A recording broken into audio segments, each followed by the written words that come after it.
100 years after her death, Queen Victoria still lives on in the mountains. Look at the profile of Tryfan, and she's there, gazing up at the clouds.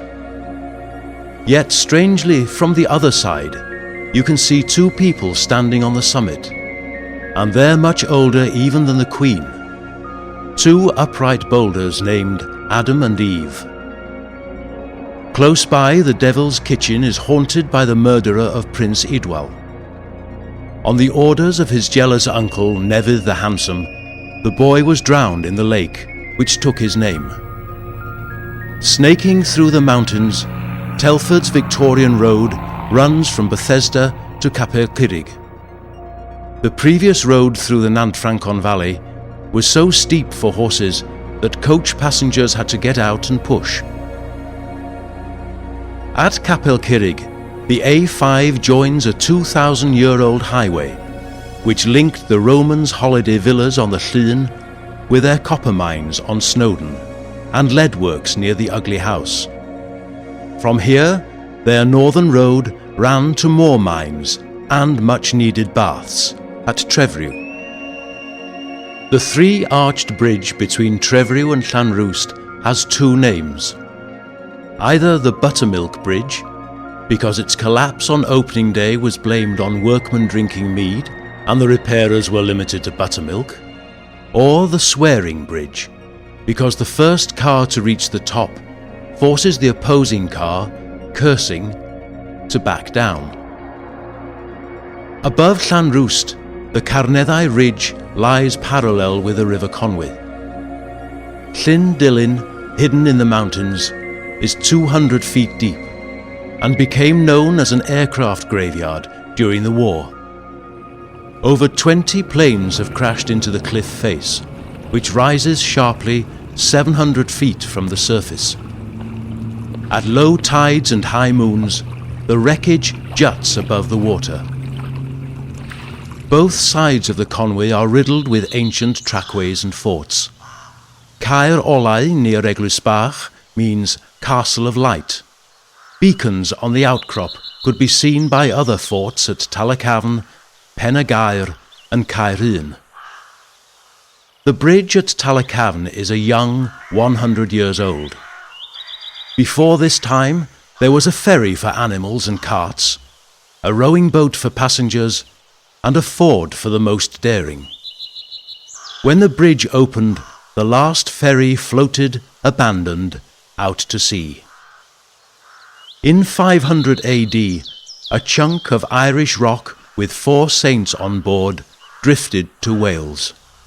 Where it lodged at Glanconwy, St Bride built her chapel. Then, 200 years ago, the land and chapel disappeared overnight. The Pin Mill in Bodnant Gardens originated in Gloucestershire. Lord Aberconwy reconstructed it at one end of the canal terrace, overlooking the pond and water lilies. Lord Mostyn laid out a new resort, Llandudno, during Victoria's reign. Before this time, there was only a mining village on the Great Orme, reached by a noisy trek over sandy shingle. On the Orme's cliff side is a flat rock submerged by high tides. Whenever a Mostyn steward mistreated their tenants, he was kept on the stone for one day, naked to the wind and the waves. On the hills above Diganwe, in the 6th century, a proud tyrant, fond of French wine, erected his castle.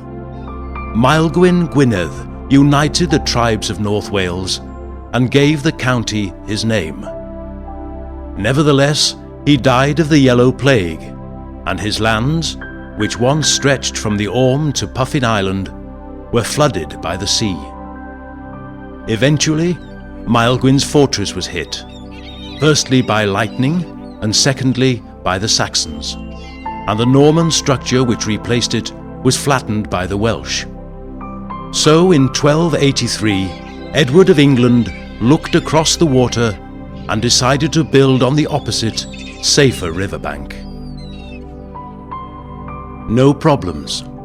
the Pope gave his permission for the monks of Aberconwy to be ferried down to Meynan. Soon high walls encircled the new English town of Conwy, and the castle, its stonework gleaming with whitewash, dominated the estuary below.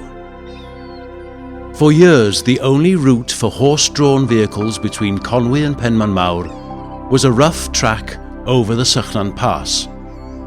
Loose rocks threatened from above, and cliffs on one side fell sheer to the sea. Instead, many carriages waited for low tide and continued along the shore. From their factory above Penmanmawr, Stone Age man, without transport, exported his stone axes along these ancient pathways.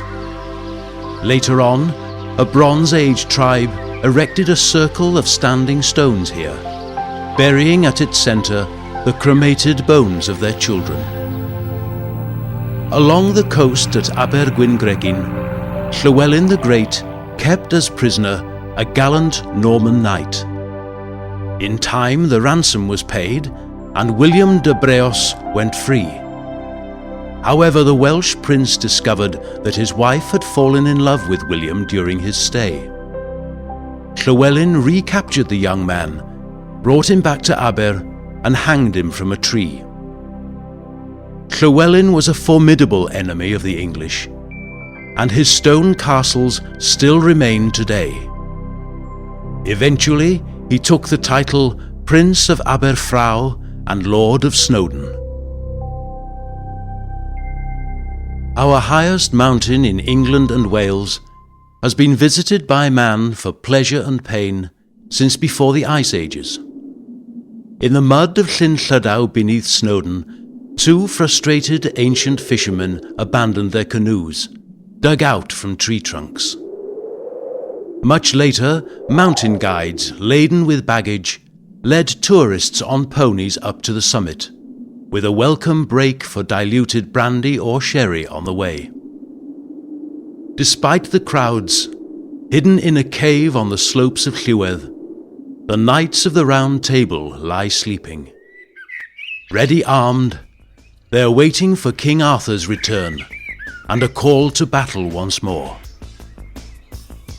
What better place than Snowdon, a mountain of legend and mystery, to descend to earth and finish our fantasy flight over North Wales?